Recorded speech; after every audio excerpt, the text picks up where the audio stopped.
Shalom. Let us say all praise due unto Yahweh, Ba'ashem Yahushai, Ba'ashem Rakakodash. Double honors to the apostles of Great Millstone. Peace and blessings to the elect out there, of whom I hope to be. Short lesson. Why flooding is so bad in NYC. Right, and I'm gonna play this video, and then I'm gonna get a couple scriptures and build. Let's go. Year, and the areas that flood don't really make sense because they're not as close to the river as other places that don't flood. Well, that is because New York City was essentially built over streams, swamps, and other waterways, like this creek, which is apparently buried beneath Astoria and Long Island City. Indigenous tribes who lived in what became known as New York City basically utilized natural resources rather than trying to change them, so they would build their homes along waterways. But colonizers essentially said, yeah, we're going to do things differently. This 1874 map of Manhattan shows you just how much water is beneath our city. Alphabet City, Thompson Square Park, that was essentially a swamp. And today it's a flood zone. And remember the video of Dyckman Street flooding? Look at just how many waterways that area was built over. And then this video of the one train flooding at 28th Street. Yep, that was an entire stream. And don't even get me started about this cesspool at the 157th Street station. That was two streams. New York City was literally built on water, and water has to go somewhere. A biologist once said, if you build your home on wetlands, you will have a hobby for the rest of your life because you will forever be fighting water. Add to that climate change and the fact that New York City's heavy buildings are literally causing the city to sink. Oh yes, we are also sinking. So that said, we are definitely going to be dealing with flooding that is going to get worse basically the rest of our lives. So you know how flooding in New York City seems to get worse every year? Yeah, so, so this is what's happening, okay? Flooding. And because this land was built on, basically marshland, okay? And Gad would build long houses, and and inhabit, right? And basically, this land is built up of basically, marshland, and now the city, is built off of, water, basically, right? And, it's just like that. It's like that here in Toronto as well. You have Don Valley, pretty much the lakeshore, that's pretty much built off of marshland. And that's why a lot of stations like Union Station, there's always getting flooded, so I'm gonna get a couple of scriptures, all right, and build. 1 second. Numbers 35 verse 33. So you shall not pollute the land wherein ye dwell, for blood it defileth the land, and the land cannot be cleansed of the blood, but the blood of him that shed it. But because a lot of our people too, we were the so-called Gadites, Seminole Indians, all right. And they were sent, a lot of them were sent to the so-called West Indian colonies, right, as slaves. That's why Alberta, there's a place called the Slave Lakes, the Great Slave Lakes, the Slave River, all right. And a lot of the so-called Gadites and Seminoles were sent to the islands, to work on sugar plantation. And I'm going to play it. 1 second. Let me pause this. Prove that Native American people. Now I'm going to play this, and let's build. So we can prove that Native American people were sent to the West Indies, right? That's a fact. He said, yes, that's documented. No one can dispute that there was Native American people sent to West Indies. So I said to him, where are they at?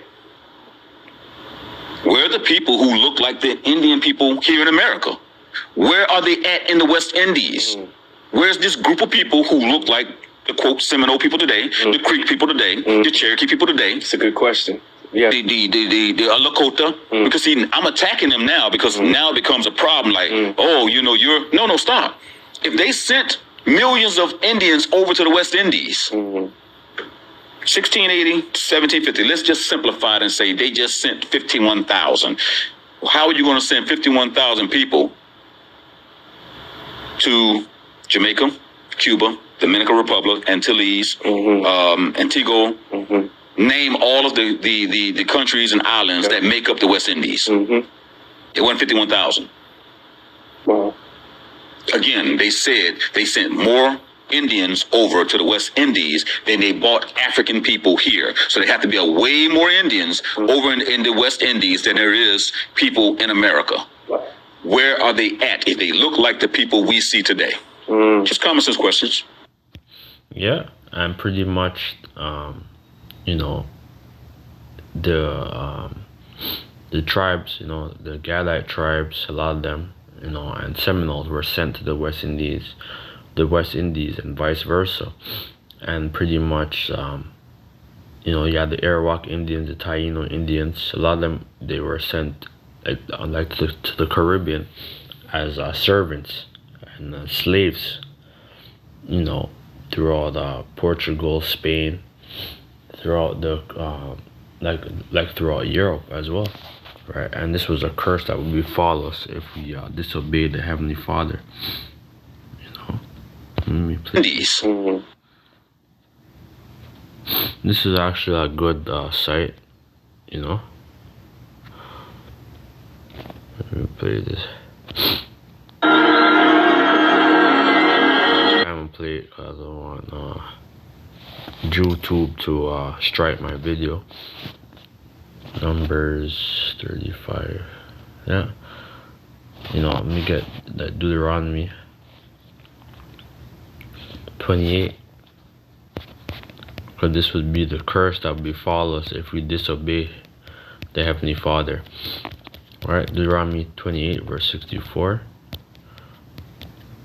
And the Lord shall scatter thee among all people, from the one end of the earth even unto the other, and there thou shalt serve other gods, so we're scattered, which neither thou nor thy fathers have known, even wood and stone. Right? And it wasn't only the Atlantic slave trade. You had the East African slave trade, right, of the Arabs, you know, that was pretty much enslaving our people and vice versa, right? And pretty much a lot of the Portuguese, they played a major role, the Spanish, you know, because they were shipbuilders, a lot of them, and you had the barbarian, like you have the barbarian like pirates too, that was basically enslaving a lot of the Jews, you know, throughout Africa, and you know, and you know, a lot of our people were scattered and being shipped on ships to Asia, India, you know. So this was a curse, and among these nations shalt thou find no ease, neither shalt thou sole of thy foot have rest, but the Lord shall give thee there a trembling heart, right? Trembling of mind, and a failing of eyes, and sorrow of mind. And thy life shall hang in doubt before thee, and thou shalt fear day and night, and shall have no assurance of thy life. And that's what's happening, man. Because this is the sin that will befall us if we disobey the Heavenly Father, right? And we're catching hell. If the morning thou shalt say, would the power if were even, and at evening thou shalt say, would God it were morning, for the fear of thine heart, right? Which lob, right? Your mind, your lobe, wherewith thou shalt fear, and for the sight of thy eyes which thou shalt see. And the Lord shall bring thee into Egypt again with ships, right? You had the transatlantic slave trade, right? Because we're in the new Egypt, all right? We have this the phallic symbol, right, in Washington D.C., right? The CN Tower in Toronto, right? The Royal York Hotel, which is basically built off of is built like a pyramid, right? So it shows you that we're in Egypt. And the Lord shall bring thee into Egypt again with ships, and by the way whereof I spake unto thee, thou shalt see it no more, right? So, like we were being, sold, right? And, because we were living in the land, right, of Jerusalem, right, of Israel, right? But, but we got ultimately driven out, right? And ye shall be sold unto your enemies for bondmen and bondwomen, and no man shall buy you. And that's what happened to us, right? And we're still not bought, right? The only one who's gonna buy us back is Yahweh Shai. That's gonna buy us back, man, because we have to wait till Shiloh come, right? Because this is the only man that's gonna save his nation. He's gonna save the elect of his nation, right? And the 1/3. But this is just a short lesson, early morning. So with that, let's just tell praise due to Yahweh, Ba'ashem Yahushai, Ba'ashem Kakodas. Double honor to the apostles of Great Millstone, of whom I learned this truth. Peace and blessings to the elect out there, of whom I hope to be Shalom.